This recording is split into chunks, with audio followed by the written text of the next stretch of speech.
Hello and welcome back to the MMA Split podcast. I'm Matt. I'm Josh. We're back to talk about everything that's happened in the world of UFC and MMA in general. A massive weekend for all mixed martial arts fans. Friday kicking off with Bellator 272, followed by a real sleeper card, the card before the card, but filled with fantastic fights that did not disappoint in UFC Vegas 44, Font versus Aldo. A little bit of news that we'll touch on as well towards the end, but Josh, I think this time we should probably take things chronologically. Bellator was the first thing to happen. We will just focus on that main event. I was able to watch all of it Saturday morning without finding out any results, and how delighted I am, because although we were horrifically wrong on the outcome, although I certainly would say we were not wrong about the way that the fight was going until then, Sergio Pettis, almost said Anthony Pettis, but this man should finally be able to come out of his brother's shadow. He was already the champ, but the champion who won a vacated belt, taken on the man who never lost the belt in the ring. And it was pretty dicey for about 3 rounds and 3.5 rounds. He was losing every second of that fight, but it's not how you start, it's how you finish. And he finished about as well and clinically as anyone can finish a fight. Spinning back fist off the missed high kick. He tried it 1 or 2 times earlier in the fight and it hadn't landed, but you could tell that was something that he drilled and it paid off. HORIGUCHI slipped. Yeah, man, I've even seen the drilling footage. He does drill it. It was a beautiful back fist. Very much against the run of the grain, but champions find a way to win. And I was totally mistaken. I wasn't another cross promotion one. HORIGUCHI's actually signed with Bellator, so I'm thinking that we're going to be seeing that rematch sooner or later. Well, Bellator announced that they're doing a Bantamweight Grand Prix for 2022. Oh, yes. HORIGUCHI $1 million jackpot. HORIGUCHI is in that Grand Prix, and he pretty much matches up well with most of the other guys in there. I mean, HORIGUCHI matches up well with everyone. Mighty Mouse submitted him with 1 second left to go in their fight. He is for real. He is a legit king at the lower weights. Flyweight, bantamweight. This guy's a fucking monster. Yeah. Who else they got there? I guess him, Pettis, Archuleta, Patchy Mix. Does Gallagher make the cut? I think Gallagher's in there. Let's look it up. Man, I totally forgotten about that. That's going to be pretty cool. Well, let's just talk about HORIGUCHI here for a second, because that's just... For 3.5 rounds, I thought this was going to be one of the most one-sided title fights I've ever seen. I mean, it was pure domination in every single facet of the game. He was controlling range, he was landing better shots, he was feinting, he was kicking, he was wrestling, he landed every single takedown he wanted. Every single time he took Pettis down, he controlled him, he looked dominant. A couple of times he looked active going for the submissions. I mean, I kind of thought after round 3, Pettis hasn't left the locker room here. He just hasn't been able to get going. And what I would say is in that 4th round, you could see him finally forcing himself forward. He was taking action, whereas in the first 3 rounds, he just looked completely frozen. And that combination he landed because he was going forward. He was being aggressive. He tried to throw it a couple of times at range, and HORIGUCHI was nowhere near it by the time the spinning back fist came in. But you got to say, I mean, for HORIGUCHI, do you think maybe he just got sucked into his own success there a little bit? You just starts going on cruise control. You're 3 rounds up, about to be 4 rounds up. Everything you've done has just been so easy. You've frozen this guy, he offers nothing. And then you just don't quite notice when that momentum, when that shift happens, when the guy picks up the pace. I mean, whether you're winning or losing, you're getting more tired as the fight goes on. I think, mistakes just creep in more in the later rounds. It was a beautifully timed and landed back fist on that final attempt. So, shit, I don't even want to really criticize HORIGUCHI too much. It's just one of those things. This one hurts as much as the Korean Zombie getting elbowed by Yair in like the last 10 seconds of their fight. By the way, I've got the Bellator Bantamweight list. So the other ones we missed, Leandro Ego, obviously trains with Eddie Char, Eric Anders, Rafian Stotts, who made a big splash this year, Magomed Magomedov, and yeah, James Gallagher just about makes the cut. I guess he still constitutes one of the bigger names at 135. Benefits of being a brash Irishman, I suppose. Yeah. Just to interject on your point, I think this is a little different from the Korean Zombie because that was 10 seconds left in the fight and you've got it won, just circle around and you're fine. This is, you're in the fourth round. You still, although being dominant, want to be aggressive and maintain pressure. So I can understand him being in the position more. Listen, that's why championship fights are 5 rounds. And what you can't take away from Sergio Pettis is a lot of people mentally are checked out if they've had the fight that he's just had against Horiguchi. They're going through the motions, but they're not really in it in the same way. They're losing that belief. They're not throwing things with the same kind of setup, and they're not trying something like a spinning elbow off a high kick that you've drilled. They're just looking for maybe a big head kick or a big haymaker. So he deserves a huge amount of credit for mentally staying in that fight and believing in himself and making the adjustment to go forward and try and win the fight. And it worked out well for him. For Horiguchi, he's going to be kicking himself. I mean, his corner just looked devastated. They knew it's just, you know. Well, yeah. I don't think it's that similar to the Korean Zombie, but it hurt as much. That's what I'm saying. When you're pulling for one specific fighter, especially when you've picked him, and he's looked so good. The picks didn't go very well. And he's looked so fucking good, man. You know, that's the thing. I can't say that I come away from this feeling like Sergio Pettis is the better fighter, but it's not about who is the better fighter. It's about who is the winner on the night. And champions win on the night, even when they're not the better fighter. Except for Chael Sonnen, in which case Chael Sonnen always was the better fighter. But he's the one exception. He's the one. He was the better night. He was the better fighter the first time he fought Anderson Silva, and Anderson Silva still found a way. Hey, Chael's never tapped, never lost a fight, never lost a round. Yep. And just unbeaten. And that guy, who was that guy he fought that missed weight and he didn't get the title shot? He didn't get the title. Oh, Anderson Silva. No, Chael Sonnen, before he was in the UFC. I think it was in Strikeforce or WEC. He fought for the belt, but the guy he fought missed weight. So when Chael beat him, technically the belt wasn't on the line. Man, I can't remember. It's one of those bullshit things where it's like, for a guy that never got to be a champ, that's like, come on, dude. Like, how can you not give him the belt when the champ's the one who missed weight? I swear, I think some organizations do kind of precedents where like they'd be like stripped and it would just be given to them. This was not one of those organizations. No, I mean, say what you will about Scott Coker, but he does find a way to keep, sort of champions happy and kind of make things work for the guys at the top of the pile or the fighters at the top of the pile. Shit, man. When it would have been WEC, right? Well, he was champion in WEC, wasn't he? He wasn't. This is the whole reason, is that the champion missed weight when Chael Sonnen fought him for the belt. So the belt wasn't on the line, even though he beat him. Yeah, Alex Stiebling. Here we go. I don't know why. I just always thought, I think the UFC kind of marketed him as if he was the champion when he came in.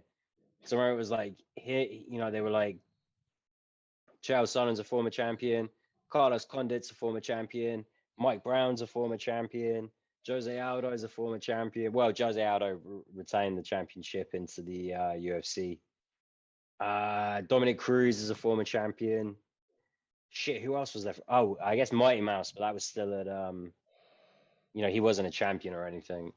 Just went on to be like, amazing. One of the GOATs. But all falls apart once you put the soccer kicks in. Ain't that the truth? Well, listen, Chael Sonnen was great, never became the champion, but let's move away from Bellator. Let's look at this UFC card, because I was wrong on a lot of these fights, but I don't know if I'm that upset about being wrong on the main event because I No, love I'm Jose. upset about Sly winning the picks though. I'm pretty sure that looks Pretty sure he definitive. won the picks. Yeah, I haven't checked, but I'm 99% sure he did it. And it started with him back in the old King of Rio, who, I'll say this, Josh, for 4 minutes and 40 seconds in that first round, we were dead on. For the first four, Yeah. we nailed Yeah. it. But I'll say this, and this is kind of what I was thinking about. We've seen a lot of, in all of Jose Aldo's wins at bantamweight, and I'm going to be a bit controversial and count the Marlon Moraes as a win in terms of his performance. There's been different boxes checked, but he checked a different box against Rob Font. Against Marlon Moraes, he proved that he could take shots and be durable at 135 and competitive. And he certainly proved that even in the loss against Peter Yan. Against Chito Vera, he proved that he can still win in this division. Against Pedro Muniz, he proved that he has the speed for this division. And I think against Rob Font, you saw that he's got power in this division. Because for sure. the power was the big difference here. Rob was doing such great work, but once he figured out how to get around his jab and land counters, the shots that Rob Font ate just did different levels of damage to anything that Rob Font could send back.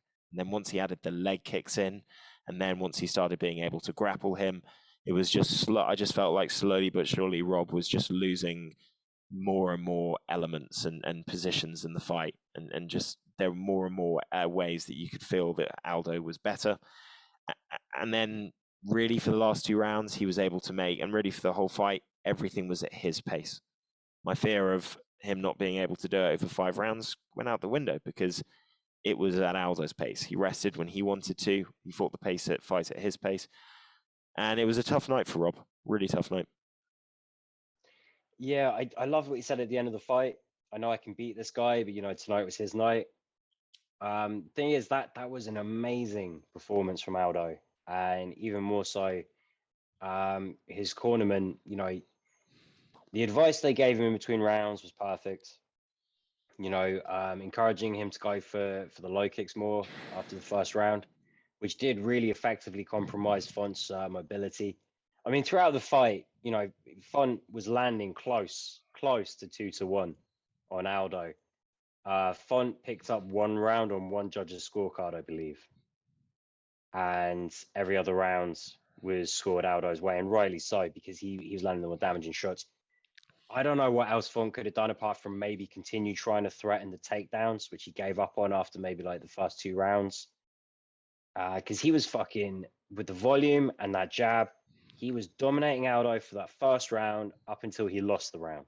He lost that round in 15 seconds. Yeah. It, is what it is. Well, I mean, if that happens 30 seconds earlier in the round, I don't know if Rob Font survives round 1. Oh, he definitely didn't. Yeah, that was squeaky bum time. Yeah. I was not doing well on my picks. This was my last chance to get over 500. And yeah, it didn't go my way. I finished 6 and 7 on the picks in the end. 6 and 8, including Horiguchi. I think I did worse. But I mean, I'll run through everything at the end. But yeah, fuck you, Chris Curtis. Taking my picks, taking everything I worked for. Mate, we got to. Chris Curtis is that was. It's coming round. It's coming round. But yeah, listen, all the rounds were close, man. Apart from round 4, where he got marmaladed, and what was the other round where Aldo grappled a lot? Was it round 3? Yeah, the rounds 3 and 4, you could feel like. I felt like rounds 3 and 4, you could really sense that the fight was going away from Rob. That was when it was just like, okay, this is Aldo's, and the momentum's building. But he started so well. He was still in at round 2. Yep. But he's a fucking tough guy, man. He's a really tough guy. His cardio is insane. His ability. The problem is, Aldo had near enough a perfect night after that first 4 minutes and 50 seconds. And to his be coach honest, was spot on. He listened, he reacted, he adapted, and fuck, I don't think there's a way that Rob could have beat Aldo on that night. Maybe if Aldo has an okay night or a bad night, Font's a real problem for anyone. But man, I don't think Aldo was beatable in there after that first knockdown.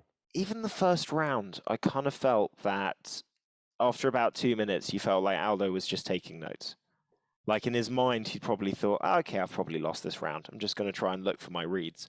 And then it was just the added surprise that he got that counter when he did and won that first round. But he seemed patient. He seemed like he was willing to study and be defensive, very much like Pedro Nunez. Just be responsible. Don't get hit with anything clean.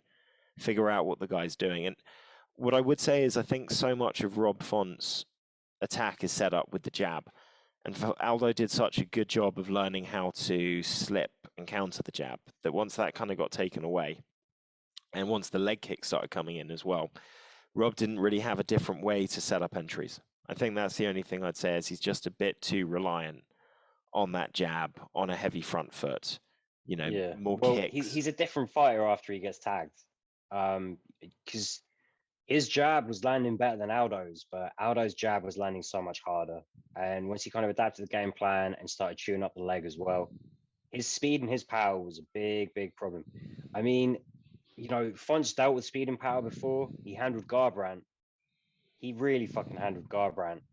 But on this occasion, it's the years, it's the experience, it's the extra ability and technique because Aldo is a goddamn technician. It's the size as well, dude. Like Aldo is a much bigger human than Garbrandt. He's got bigger reach. He hits harder. Like Garbrandt is fast and explosive, but he had a lot more distance to cover to get on the inside of Rob Font than Aldo did. Oh yeah, for sure. I mean, Aldo looked massive in there. Yeah, I think his leg reach is the same as Stipe Miocic.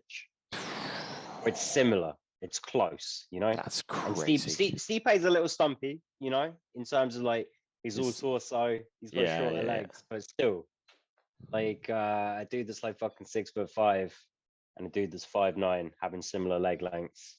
That's pretty nuts. How can you not fucking love Aldo, man? I mean, he's in he's going to be in a title eliminator again, and would I back him against TJ Dillashaw? I think I would. Would I back him against Corey Sandhagen? I'm not so sure. Against Sterling, I think he'd win. Against Jan, I think we've seen what happened against Jan. We've seen it, and you could say that he's learned and all the rest, but I don't with think the momentum going his way. I don't think he could close the gap enough because I think Jan's getting better as well. But it's still like, Jesus Christ, man, of the whole career he's had down a weight class, and he's still probably in the top 3 of the best guys in the division. It's fucking insane. Oh, it's ridiculous. When people thought he was going to be a 2-division champ, they would have said 155 back in the day. Here we are at bantamweight. He looks fantastic. I mean, this is a different guy to the Aldo that initially dropped down to 35. I really want to see all of those fights. I would love to see the Jan rematch. I would love to see the Sandhagen fight. I think the Dillashaw call out is perfect. I mean, shit. Let's just see a busy Aldo. I mean, when he was undefeated for like 10 years, I think it amounted to about 10 fights total. Now we've got a guy that wants to keep turning them around. He knows that he hasn't got all the time in the world anymore. Yeah. I fucking appreciate it. I don't want to see guys fight past their sell-by date. But Aldo really seems to be having a second wind. Bit of a renaissance, man. I'm fucking in. I want to see Aldo fight as many times as possible in 2022. He beats Dillashaw. I honestly think he beats Dillashaw. I can't see Dillashaw taking him down and controlling him. And I don't think that Dillashaw's as quick with the stance switching and all the rest, the knee injuries he's had. I think he'd find it really... I think Aldo's just so strong, so good at dealing with guys that do... Yeah, Dillashaw was the guy that was fast compared to Dominic Cruz. So, Aldo does take it to another level. We're going to find out. There's a few guys in this division that take it to another level. But yeah, I want to see it. I really don't know who wins, but I want to fucking see it. I want to see all those fights. I think it's a size thing. I think Aldo would bully Dillashaw. I honestly do. But listen, we move on and we move down to a series of, was it 4 knockouts in a row? Something like. I said there was going to be magic in the air on this evening. There was magic in the air. Didn't equate to me making any good fucking picks, but you know, I knew the magic was there. I picked the magic. Yeah. Riddell Fiziev. This was a really good fight, but a fight that I felt Fiziev was winning the percentages on throughout. He seemed much more comfortable. I think I can't remember if it was commentators or somebody talking about it afterwards, but you could feel No, that it was the commentary team. They were pulling for Riddell pretty hard on that. They kind of created the illusion that Riddell might be up 2 rounds, but the judges actually had it in the bank as we saw it for Fiziev. So he just seemed more great comfortable. fucking fight though. It came across that when they were both training at Tiger Muay Thai, they both knew who got the better of those exchanges. Fiziev looked like a guy that was fighting somebody he felt confident and comfortable and, you know, familiar with getting the better of, and Riddell seemed like he was nervous. And that spinning wheel kick was flawless. I mean, you can see he's lowering it. He thinks it's coming to the body, and great stoppage, I have to say, because, you know, he's literally just before he falls over, his final action is just to put his hands up. It's not even over his face. It's literally just a complete and utter surrender. I mean, that should be a submission in that situation straight away. A kinetic submission. You don't even need to tap. It's just you are throwing the white flag. Yeah, I'd love to see that actually, because John Jones throws that up sometimes just before he jabs someone in the eye with his finger. It'd be nice to get him on a technicality. Yeah, man, it was fucking beautiful. I did think Riddell. I don't want to throw any accusations out, right? But the guy is 30, and everyone's like, "Never looked faster, never looked stronger. Look at that back." I'm like, this kid looks like he's juicing, and not subtly either. Like this, you know, maybe the guy was vegan and he started eating meat. I don't know. But like, yeah, he looked big. Dude, Fiziev looks massive as well. Yeah, Fiziev's big. All right, Riddell looked a little bigger. Riddell looked pretty fucking cut. I don't know. Maybe it is all hard work, because to be honest, you know, you could see him trying to execute a very specific game plan with the combinations, loading up on things at the right time, and keeping it a very close fight and a really good fight. And I'm kind of surprised that neither the main or the co-main got a fight of the night, if I'm honest. But yeah, what a fucking like spinning wheel kick at the end. And you know, and he said like he knew that Riddell had that tendency to lean out to the right like that. So Jesus, went for and got. What an absolute worldie. He's high level. He's a little short. That's the only problem he's got. But I actually think that he finds it easier. It's so hard though. Not just that, I think Fiziev finds it easier to fight people bigger than him. I think one of the things that's difficult with him and Riddell is that they're very much these shorter guys that are used to getting on the inside of bigger guys. And they were pretty much fighting their same style, their same height, the same reach, the same body type. So it was a good win, really good win. Riddell, he's still there. He's just, he needs to have more elements to his game. I don't think he was ever going to beat Fiziev in what effectively became a kickboxing match. Yeah. No, I agree. You look fantastic though. And if he's clean, if he ain't juicing, then you can't. You know, whatever fight he lit up his ass, like we can't he needs to like learn a bit more about wrestling. We can't make those kind of claims, man. Like, we don't know. I know, but the whole night, all the pundits, the guys calling the fight like, "Wow, so big! Wow, so fast!" Yeah, that doesn't happen when you turn 30. 30 isn't some magic number that makes you faster and stronger. No, but you get bigger as you get older. You hold more muscle and weight the older that you get. Yeah, and there is a switch. But your body fat ratio doesn't shift in your favor. You don't become more cut with bigger bulging muscles, you know, like Jesus Christ, his back had fucking dimples. It was insane. No, still, you're right. Let's just assume he is clean, right? This is now the next 5 years of your life, and then you can just call it quits. But you need to fucking maintain that level of explosivity, power, speed, agility, and you really need to just put on a fucking wrestling clinic, because if you could just smother guys and control fights and take the tempo away from the other guy, take the momentum away. His stand-up is so fucking good. Vaseev is also a one-dimensional guy. He's slightly better, hits a lot harder, a little faster. Fuck, this was a fun fight. This was an amazing card. Well, this was the whole night. That was a very high-level fight, and it followed a series of surprising but spectacular finishes that happened a lot earlier than this one. So I've almost forgotten what the order is. So give me a second just to bring it all up on my phone. Fruit Hill was just before this one. So Fruit Hill. So I will say this: I got this pick wrong, but I did point out that Hill is fast, strong, hard. This is a closer fight than I think people are giving credit for, and this wasn't a close fight at all. He was way faster than him. I mean, disturbingly faster than him. He landed 4 shots. But he timed them so well. That's the thing. And I'd say this crew looked a little sloppy, very flat-footed.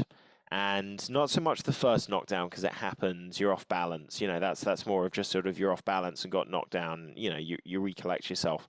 But when he threw that right hand, it was 2 right hands, but obviously Jamal Hill standing in the southpaw. So his short, tight lead hook is always going to land over the swing-in, orthodox right coming through. And there was no setup to it. There was no jab. There was no other movement. His head was on the center line. It was just sloppy. And then you look at Hill. Yeah. He's throwing the hook, and even as he's throwing that check hook, he's moving to the right, drifting away from the shot. Even if that didn't put him down, he was moving away from the danger side. It's just these little touches, you know, footwork, movement. Well, he sort of fainted into it and then just snapped the hook. It was almost like he threw 2 punches in the time that I couldn't even throw half a punch. It was so fast. And man, 4 punches, Crute looked like he'd been peeled out of a car wreck. Yep. He was a mess. 4 punches. I know. Fuck me. That was incredible. Jamal Hill looked. Mate, I hope they went for that beer in the end.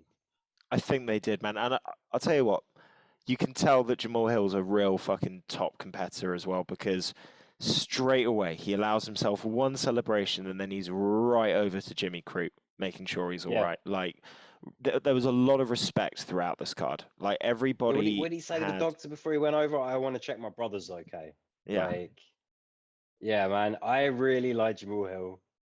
I really like Crute. And fuck, okay, short fight, one-sided fight. There was magic in the air. There was some magic in the air, bro. Just goes to show, man, how fucking good Paul Craig is. Hey, we've always known that. You know, fucking, you know, he dispatched an absolute killer, You know, Jamal Hill, he's going to be one of the exciting guys in this division, man. And with that speed, he's going to cause problems because he's faster. He's faster than Santos. He's faster than Rakic. He's much faster than Anthony Smith. Obviously, there's other threats that those guys have got, but this is a problem. And he hits hard, really hard. 4 punch. 4. I can't even. So let's talk. I think this was the next fight about Clay Guida. So would you have finished that fight? Would you have called it? You know what? I watched it twice because I showed it. Dominic Cruz calling this one. I would love to have had Dominic Cruz on the commentary while Keith Peterson's letting that one go. I showed this to Sly after I watched it, and as a result, I had the benefit of watching it twice. And this is what I feel. The first time I watched it, I was like, I cannot believe they didn't stop that fight. The second time I watched it, I was like, there's a couple of knees that land really, really hard to the face. But he's always going for a single leg. He's always doing something. And a lot of the flurry shots that landed, his guard's up. I know refs will stop it, but there's a real argument to say that just because a guy's taking a couple of seconds to recover and he's got his guard up, doing that really quickly shouldn't be enough to end the fight unless he's literally out. And it's not like he was just completely turtle shelled. He was always trying to, there were a couple of times, the ref said fight back or change position, and he did something. So I think he showed enough. It was razor thin, but there was no moment where he looked like he was completely wobbled. You know what I mean? Or not willing to engage. And so I think it just on the skirting edge. If he'd stopped it, I would have had no complaints. I don't think anybody would have had. But on retrospect, I think you have just enough to say that there was a reason to let him continue the fight. And to be honest, I feel a little sorry for Santos because he completely burned himself out. But I don't think he was smart in how he went about trying to finish it. No, like you called it, those hammer fists on the guard when he was just trying to inspire Peterson to step in. That was stupid waste of energy. I thought he would have been better served separating or just picking the shots a little more. This was if it was like a gray area, like there's like an allowance, like maybe you go too much sooner than that and it's an early stoppage. You go too much later than that, it's a late stoppage. Cruz Cejudo is on like the far end of the early stoppage, and then this one is on the far end of the late stoppage. I think he's fighting next week, right? Which is why we're in a couple of weeks' time, which is why Cruz isn't on the commentary team. But man, I would give almost anything to have had Cruz call in this fight, just for that. And man, Santos burned out. It was stupid, but you got to take that risk. If you smell the finish, you got to go for it. Guida did technically do just enough the whole time. But fuck, what an entertaining fight it ended up being. And I cannot believe Clay the Carpenter Guida tapped Santos. Sweet Jesus. Hey, It's kind of cool. First finish for him in 4 years. He tapped a black belt. I will say, even with that, and no one else really talked about this, but when Clay had him in the finishing sequence, there were a couple of knees he threw to the body, and then he threw one left knee, and it caught him on the side of the head, and it wasn't a fight-changing shot. I thought it was shoulder. It's shoulder, but it glanced off and hit him in the head. And it's just one of those where I don't think you can really call it. You have to kind of call it where it's aimed, not always where it lands. For example, the Chris Curtis one would be an example of this. We'll talk about it in a sec, but that second knee, it's just as he's coming down. There's a possibility his bum's just hit the floor as the knee lands, but he didn't throw a knee to a downed opponent. He threw a knee to an opponent that then fell down as he's throwing the knee. It's one of those, like, you aim for the shoulder. Sometimes shit happens. I'm more mean in the sense that for Santos, it's like you want to have a fight where you just feel like nothing goes your way. Like, you think you burn yourself out doing everything you can to finish this guy. He turns it round, and then you have just as the finishing sequence happens, you kind of get kneed in the head, and then even that isn't called. Just in that moment, maybe that was the final straw. It was just like, it's just not my fucking night, mate. Pack this shit in. No, he I mean, if it happened to a younger fighter that was still on the up and up, you'd have so much sympathy for him. But Santos is a legend, Guida's a legend. Neither of them's stock has really gone down at all. It just is what it fucking is. It fucking sucks for Santos, but it's the fucking story of his career with injuries and everything else. The fact that this guy was never a top 5 ranked lightweight is criminal. But just, it's like Davy Grant. Just some people have no luck. Some people just get shit on. And if you think Darren Till has bad luck, that dude's fought nothing but ranked opponents. He's always had the limelight. The guys that have no fucking luck are the Leonardo Santoses, the Davy Grants of the world. This is true. Still, probably got a couple more fights left in him. I will always be excited to watch him. Very true. Talking about a guy that we might need to start getting excited about, the action man, Chris Curtis. Is he actually good? Have we just completely misunderstood things? Are we looking at a quality same fighter? As Pettis, mate. All right? If you're winning these fights, Megatron, fucking dangerous guy. Okay? Brendan Allen, in a more versatile sense, very dangerous guy. Okay, well, You know, Curtis wasn't losing this fight. Curtis was winning this fight. You know, I have a hard time saying that someone that looks bad against Megatron, knowing what Phil Hawes can throw against you, how strong that dude is. Someone that looks bad against him and still manages to find the knockout win, you're not bad. Okay, someone that just fucking outclasses Brendan Allen and knocks him the fuck out, you're not bad. But there's something about actually watching him where you're like, come on, dude, how good are you? Really? Well, It's just made me question how much I fucking know about this sport. I'm Because Chris starting to Curtis think. isn't bad. I'm starting to think that he's just got slightly that kind of Cheeto Vera thing, man, where he's kind of spending that first round just figuring things out, getting the timing, not looking to overextend himself. And the reason I think this is that there's so much work he did to the body and the way he used the body to end up setting up the right hand to the face. It makes me think that he is somebody that's just making these reads and these small investments. You know, I'll just work the body a little bit here, start seeing where the hands go. Okay, he's doing this, he's doing this.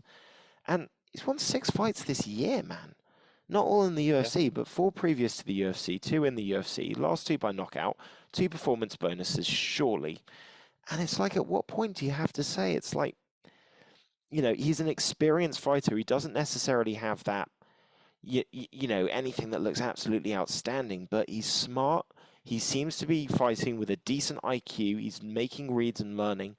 And he's got some power, man. He's got the ability to end fights with his hands. Yeah. And it's deceptive power. So, you know, the only thing I keep looking at is, fuck, if you're doing this at middleweight, man, go down to welterweight and you're going to have a fucking great Well, that's little what shot. he's threatening.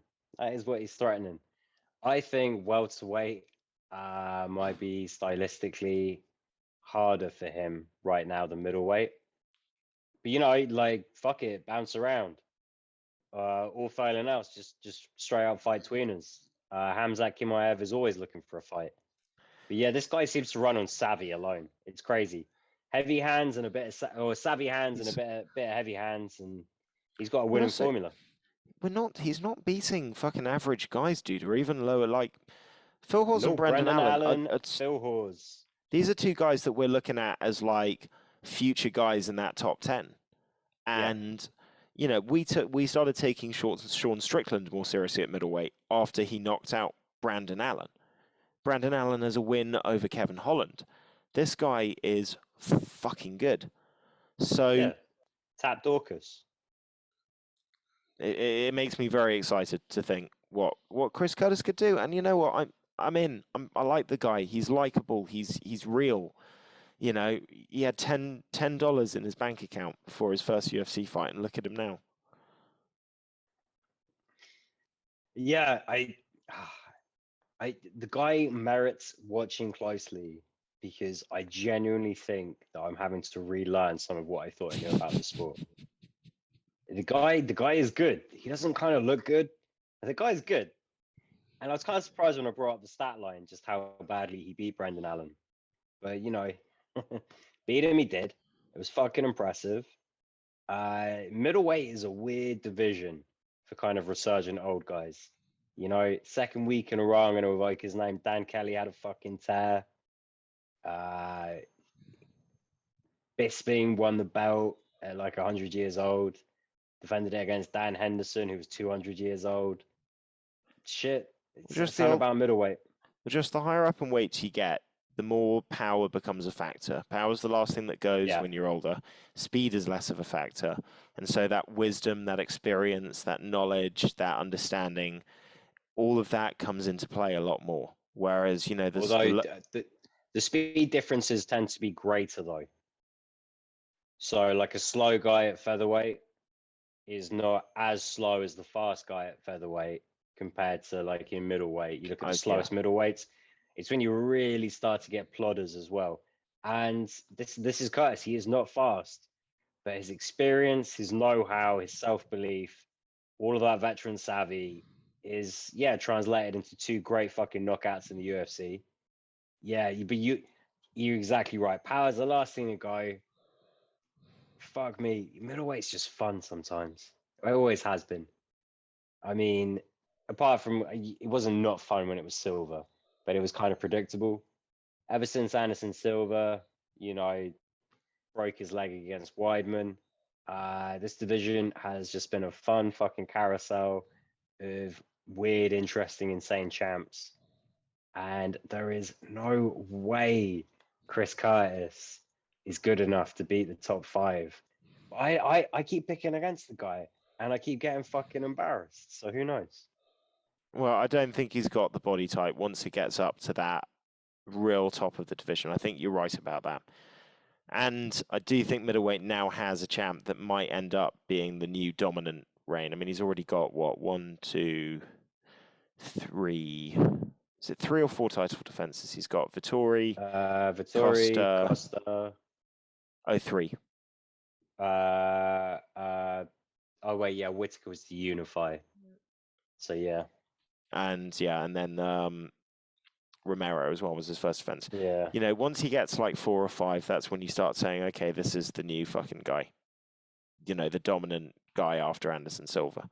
Because right now he's got the same title defenses as White. Adesanya is the guy, but I would still think that he's got a better shot at getting a title shot at middleweight than he does getting a title shot at welterweight, because you've got to go through a lot of wrestle heavy guys at welterweight. Guys that are basically the same size as him as well. Yeah. And he might be one of those guys that does better fighting bigger guys, being the small guy coming on the inside and doing his thing. Okay, let's talk. I mean, oh, sorry, go ahead. No, go ahead. I was gonna say, like, you know, a puncher's only got a puncher's chance when he's on his feet. You know, a puncher's got a fuck all chance when he's on his back. So this is true. I think middleweight is probably where he's going to close out his career with the UFC, I think. Well, listen, he's doing well at middleweight. Why cut the extra weight if you're winning?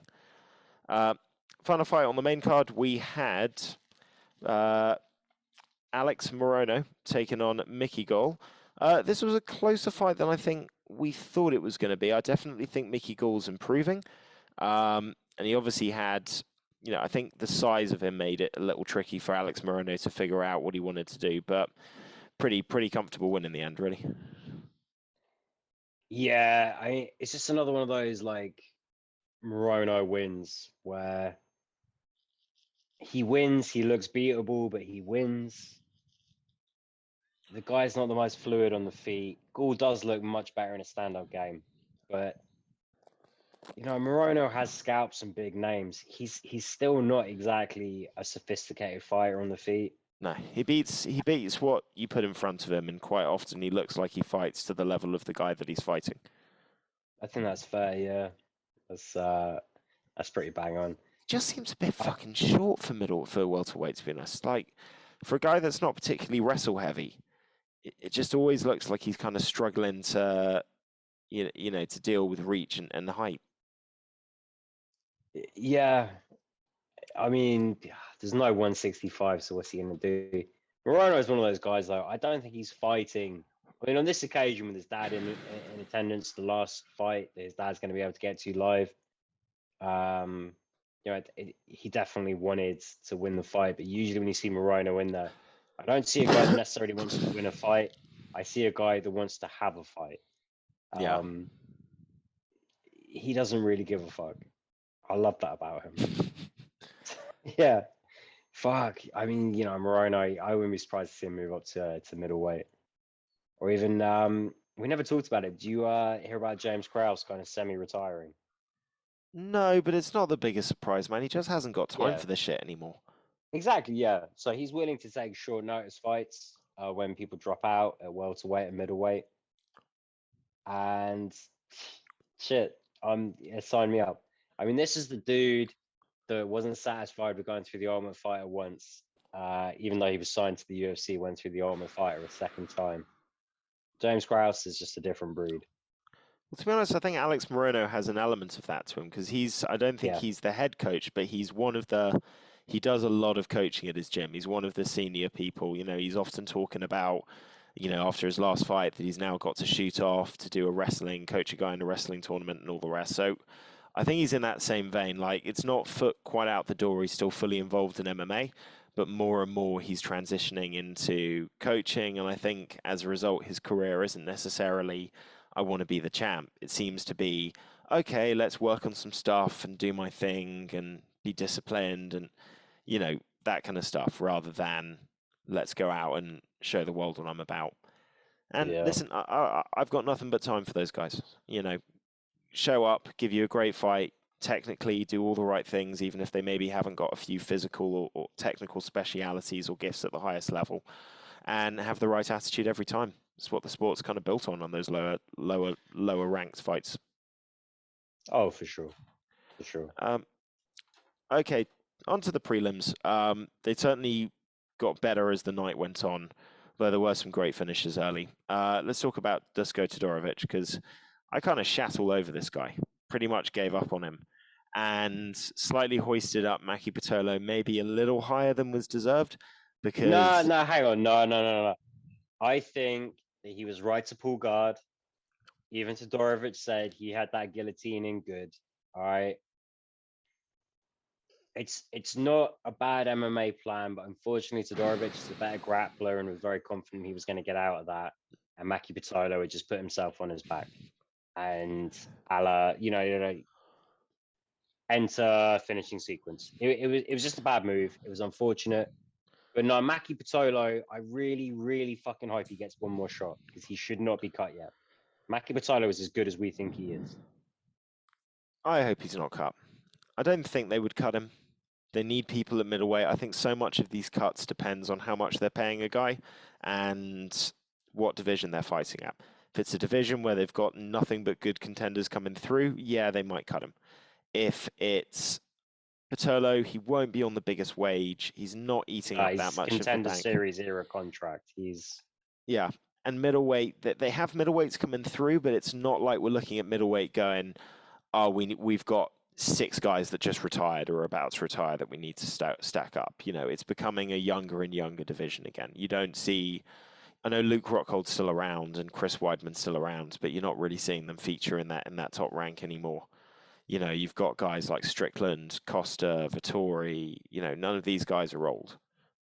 No, Holland's just dropped down, but you know, Hors, all these guys coming through. So Yeah, Holland might bounce back though. Same with Gastelum. There's a lot of young blood in between us too. I think Holland's... I've always felt like Holland's not fighting at welterweight because it's a hard cut. It's just because he doesn't want to cut. I think that's the big differential. No, that is the reason. And it's the same reason I think he'll be back. No, because I think he's going to get a good fight at welterweight and he's going to win. And then he's going to go on a tear. I'm telling you now, as someone that's cut weight, fucking sucks, bro. If you could be halfway successful without ever doing it, it's a no fucking Josh, brainer. he tried to I cut... think he's going to be He back. tried to cut like 20 pounds. He's going to have to... 45. He's going to have to cut 12. He has to cut 12. He walks around at 186. After a bit of exercise, he weighs in at 183. That's without dieting. That's fucking Popeye's chicken and Pop-Tarts and sodas and... I think he's going to be back. I think he's going Well- going to fill out a little more as he gets older too, you know. But Well, maybe so, but right now I think it's a great move for him, and I think he doesn't struggle with takedowns as much when the weight differential isn't... I'm outweighed by up to 30 Well, pounds. yeah. When you have minimal takedown defense technique, weight is an immediate factor. Yeah, and think he's I'll so see what it's about. long, he's so explosive. I mean, look what he did to Jeff Neal, and look at how good Jeff Neal is at welterweight. Yeah. So that Yeah. was a few years ago. Okay, Todorovic looks impressive. Who also looks impressive is your boy Manel Cap. I got that one wrong. Just faster, just much faster. Yeah, and this boy's not the fucking rust off. There's no more 2-round fights in this kid. Coming straight out with the flying knee. Fucking first-round loved it. The finishes. body work, loved it. Yeah, man. Yeah, I told you guys, man, about fucking time he stopped letting me down and proving me wrong there. So Well, I thought Zamagulov looked a little limited. Really good boxing, but there wasn't enough threat coming around that, and just too aggressive. When Karp got complacent and didn't manage the distance well, Zumagulov was able to land that heavy overhand. But if it wasn't in a phone box and he couldn't get lucky with some wild shit, he really wasn't doing any damage at all. And as soon as Karp established a little bit more distance in between attacks, it was game over. Yeah, he's potential contender at flyweight, in my opinion. Looking fantastic. certainly not a potential contender in his weight class, but always fun. Brian Barberena got it done against Darian Weeks. I'm going to be fully honest. I was catching up on a lot of fights and I was pretty hungover, so I kind of skimmed this one. Oh, okay, this was a good fight. Weeks, being the stand-up guy, actually ended up having to try and take Barberena down a fair few times. Barberena just put on that kind of flawless Barberena performance where very much, we've talked about this in the past, you know, I would describe guys who just had the right approach to MMA. And, you know, Barberena, even when he was a young man, you know, kind of adopted the moniker Dad Bod. He's never really kind of cut weight, never really been a true welterweight. He just fights so perfectly. Never accepts being taken down, never accepts being on the bottom, never accepts being pushed on the clinch, or always reverses position against the fence. Just fights the way coaches tell people to fight. Comes out there with a perfect modern MMA game plan. And I know that the only reason Weeks got this fight is because Barberena was adamant that he was going to have a fight on this card. So they had to sign someone up. Fuck, man. What a shit fucking outing having Barberena as a UFC debut. Yeah. I think Weeks did okay considering. Pretty well, you know, from what I saw. Yeah. And I definitely think Weeks has got some potential there. Barberena, man, he's just not a guy you want to fight in a debut. I mean, shit, if you're ranked below him, you don't want to fight him because he is too fucking good. And if you're ranked above him, you don't want to fight him because that is too much risk to incur for little reward. Look at his war with Vicente Luque. Yep. The guy is an animal. I've always loved Bam Bam. Always loved that. His ring name should not be Bam Bam. It should be the Barbarian. No, it should be Dad Bod because that's what he's always called himself. And he always he walked out a fucking Baby Shark. He paints his nails for his kids and shit. He's just someone I want to go get drunk with. He's like the Ron White of the MMA world. I don't think Ron White's the funniest comedian, but he's the one that I want to have as my best friend. Okay? Barberena is not pound for pound the greatest fighter in the MMA, but I kind of want him to be my best friend. That's understandable. Well, he earned the win, and he did well. Darian Weeks, I hope they give him another chance. I hope they don't just get him in for this fight and then kick him to the curb because he lost. Because he showed enough. This guy Darian, he was undefeated up until this point. I think he came through Contender Series, right? Maybe I think so. That, but the guy's got a lot of potential. He's pretty young. I think he's like mid to late 20s. Barberena is a tough fucking outing. UFC debuts aren't exactly easy. Took it on short notice. Fair fucking play to him. Well said. Fair fucking play to Cheyenne Vlismas. We'll talk about her performance in a sec, but I genuinely think she might have divorced her husband because he was not in her corner, and it seems to not being brought up at the moment. A lot of the comments do sort of allude to the idea. You know what? This got a fight of the night, and even if it didn't, I kind of think before we talk about Cheyenne's marital status, let's just talk about what a brutal, suffer no fools, badass bitch this chick is, because what a great fucking fight. What a great performance. I don't want to be like, oh, this shouldn't have got a fight of the night. I just do genuinely feel like there were two better fights on this card. That said, I understand why it was in contention. And Mallory Martin put up a really good first round, and she just fucking broke. Shit. I don't know if I want to be married to this lady. She is fucking scary. The question is, did she leave him because he lost and she was victorious? Fuck knows. So hard to speculate. I mean, and I'm the guy calling Brad Riddell. I'm calling Quaker Juicehead. But even here, I'm like, we should be reasonable. We shouldn't speculate. Look, no, I'm just saying that dude's back had dimples. He had back dimples, Matt. Back dimples. What the fuck? Dimples. Where'd they come from? Well, but, Cheyenne Vlismas did not have dimples. She had I mean, just good footwork, good technique. She throws that high kick really well. She's got a pace. She's got a willingness to fight. Even at the end, Got she a was still mouth on going, it too. let's fucking go. Yeah. She's got the right attitude. And to be honest, I'll tell you what I'd quite like to see. I'd like Go to on. see her rematch Scarfold bitch. Well, this was supposed to be Montserrat's fight. So yeah, I would kind of like to see her get that one back. Thing is though, I don't think Montserrat deserves that fight right now. I think Cheyenne deserves a bigger fight. But you could I would be in for that. You could sell that. I mean, Jesus Christ, you just put "I'll follow you home, bitch" on a t-shirt. Everyone's gonna watch this. That's true. But there's other It'd be fights pretty that, cool. you know, there's a lot of young fighters at flyweight that you can match up her with. I mean, what's ever happened? Do you remember Corey McKenna, the Welsh girl? Oh, She beat Kayla Harris. yeah. I don't. No, She hasn't I fought don't know. since But that fight. And it's she's training at Alpha Male. So there's what people McKenna. Corey McKenna. So there's people I'd like to see. There's a lot of young fighters that they can match up with. There's a lot of, your Jessica Eyes of the world are starting to slide down.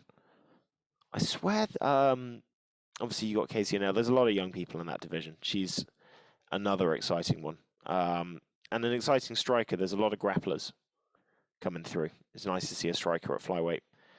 What else did we have in the fight? Let's run through these a bit more quickly. People are texting me. Alonzo Menifil versus William Knight. I picked William Knight. I don't know if he won that fight. I thought Manifold had it. I haven't rewatched it, but just taking a look at the stats, it does kind of support the idea that Knight won that fight.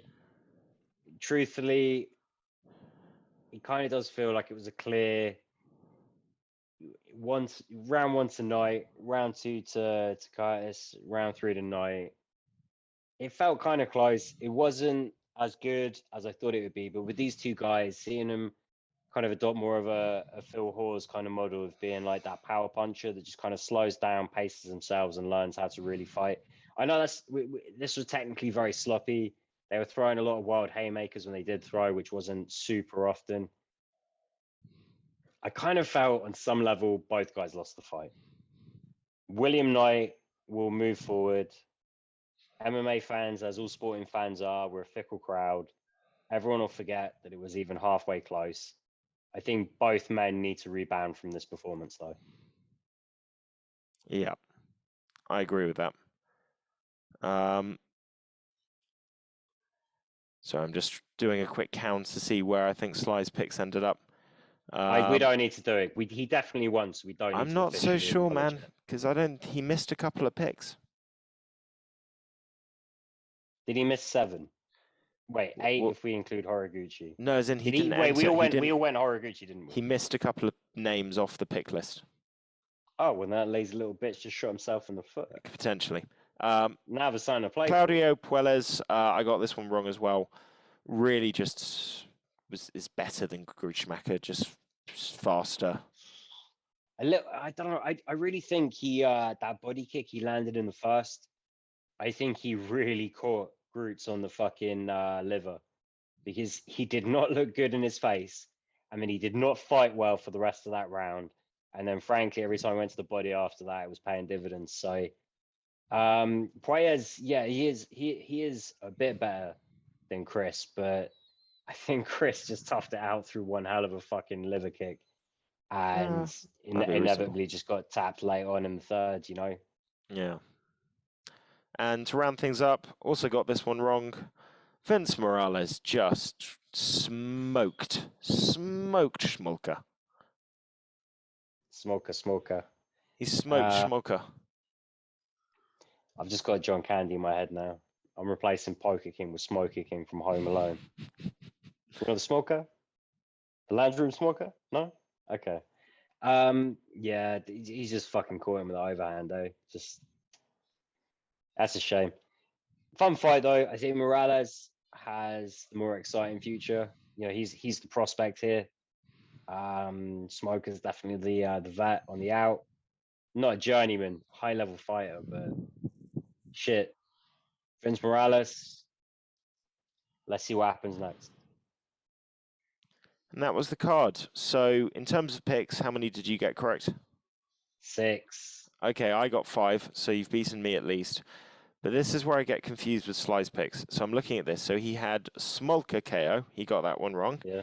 He had Murzakarenko. Oh, that fight got cancelled. That got cancelled. Van der Rohe, I think, pulled out. Grootsmacher and Menefield. He got all of those wrong. He got Vlismas, so that's 1. He had Wells. I'm pretty sure he meant Weeks. So Okay, he's still on 1. He had Zamagulov. So he's That's still fine. on 1. Todorovic, he's on 2. Barbarena, he's on 3. Morono, he's on 4. The next one he gets right is Guida, he's on 5. And then he gets Aldo, he's also on 6. But your 6 is, how many decisions did you get correct? All right. Let me check. I have written that down, actually. Because I can tell you that Sly got 1, I got 2 2 methods right. Sly got 2 methods right. It's a tie. Lismus decision and Todorovic KO. But the rest. Oh, wait. Yeah, I got Vlismas decision. I got 3 methods, motherfucker. You sneaked it. You fucking sneaked it. Because I'm a stupid motherfucker. I wrote Bays down on my picks. And didn't think about it. I didn't mark down that I got the method right on that one. Yeah. Well done. Well done. Good victory. We'll round up in that case. We almost lost to Sly, but we didn't this week. I really thought we had, you know. Yeah. Round up with a little bit of news. Obviously, we're well into fight week. We've had UFC 269 Countdown released, which I've already watched and is getting me all excited for this weekend's massive fight. But somebody who's not had a great week, Impa Kasanganay got cut on a 2-fight skid. Yeah. I mean, wasn't his one win against... it's Sly! Wasn't his one win against Maki Pitolo? What's up? You're right, sleepyhead. Your audio's gone, by the way. I've got nothing coming through now. Oh, he's deliberately muted himself because he didn't want Sly to be in this week's episode. That's fair enough. Still muted, though. Are you muted or is my audio gone? It's you. It's definitely I muted you. myself. I muted myself. I thought you were doing it to take Sly out of the episode. No. You literally cut him out of the episode, just so you know. I didn't mean to do that. That was accidental. Does he think I was being really rude, not engaging with him? Now? Well, he can't hear what you're saying. You're on my headphones. Oh, yeah. Oh, yeah. So when you were like, he's muted, I was like, I thought you meant you couldn't hear him. And I was like, no. So, yeah, we got 2 idiots on the podcast. C'est la vie. Back to the news. Kasanganay getting cut. What do you make of this? Seems a little harsh. Maybe a little harsh. I don't know. I think some guys just have good managers, and if they're not getting offered a lot of fights and they need the money, I know a lot of them would rather get released from the UFC. Everyone wants that opportunity, but if that opportunity doesn't doesn't pay dividends quickly, doesn't materialize into a better opportunity almost immediately, then you do a lot better building your name a little, getting in the UFC, and then making some real money out in like ONE FC, Bellator, PFL, even fucking like LFA and Cage Warriors pay pretty good these days. Holy shit. Go on. Fucking news, man. Big fighting news. Well, 2 bits of news. Dusko Tavarovic was run over by a car, back in July. I thought that was just after he won this fight, so he had to recover from that. But the story's just come out. I'm on a roller coaster emotionally right now. That was a lot to take Tommy Fury has officially cancelled the fight with Jake Paul, and Tyron Woodley has stepped up for the rematch on December 18th. All right. The only reason this constitutes fight news is that this was going to be the first time I was going to be willing to talk about Jake Paul taking on an actual boxer. Why has Tommy Fury pulled out of this? Tommy Fury has pulled out because I'm trying to look for a reason, because all I'm seeing at the moment is that Jake Paul is all over Instagram. He says he has a medical condition. Oh, but okay, no, maybe not. He says, because he says he's pulled. This is Jake Paul writing it, so he says he's pulled out for a medical condition called vaginitis. Hilarious. All right, so he's gonna fight Tyron Woodley again. So Tyron Do you know Woodley, what? he's wanted that rematch. T-Wood gets an easy payday. That warms my heart. He's still not taking on a fucking boxer. He's just gonna fight a gun-shy wrestler with arthritis in one, if not both hands. So yeah, okay. I guess I have to wait one more fight before I'm willing to really discuss Jake Paul, at least. Yeah. Other any other bit of news is that wherever Kevin Lee ends up going, it sounds like it's not going to be Bellator, according to Scott Coker. He poured a little bit of water on that. Seems weird, unless it's a negotiation tactic. What did he say? Scott just says Scott Coker indicates Bellator not interested in free agent Kevin Lee following UFC release.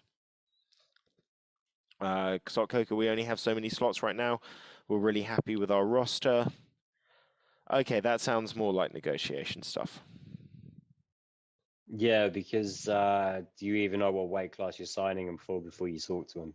Yeah, but also, I think they know Kevin Lee's got a history of acting like he's a superstar. So maybe what they're trying to avoid is, because he's been talking around saying, look how much money I can get from everywhere else. I don't think they really want to validate that. Obviously, they like the idea that they pay their fighters well, but equally they don't want to be fucking sticking it out there. We will pay you more money. Just come to us. They're trying to very much establish who the boss is. Yeah, that was the model like 5 years ago. But yeah, like you say, not today. They've done a great job developing their own talent. They've teamed up really well with like the BBC. I'm assuming they've done that in other countries as well. They're fucking on it. But you know, like the thing is, you don't need to match his salary to get him double the pay because of everything he can do with sponsorship now. And also, PFL have got like that big negotiation chip where it's like, look, if you are as good as you say you are, there's an extra $1 million on top at the end of the year, and you're not going to have to eat an elbow once. It appeals. We'll see though. I think he's going to go 155 PFL, but who the fuck knows? We'll find out. And to be honest, I think that's pretty much most of the news. We will bring more on this Tyron Woodley story if it develops when we do the pick show, which I think we're going to probably record tomorrow, I'd imagine, based on your schedule. Do you want to? Wednesday's the bank holiday. Oh yeah, we can do it Wednesday. I'm working, but I haven't got football after, so we can do it Wednesday. All right, safe. I'm off Wednesday. Did you have to work today then? No. I had today off, but in order to have an extra day off around Christmas, I'm working tomorrow on Wednesday. Yeah. So you did tell me that, yeah. All right, yeah. Wednesday evening works well for me. I've really enjoyed doing it today, having not worked and just. Actually, to be honest, I've been stressing out all day trying to work out different like streaming platforms. But that is a tale for another episode. Well, if we can ever make this be our source of money, we would do it happily because this is lovely to do and it's the only thing that we have to do. On that note, guys, we will leave you to it. Bye, Laurie. Bye, Dave. Bye, Laurie. Bye, Trifo. Peace out, man. Have a good evening.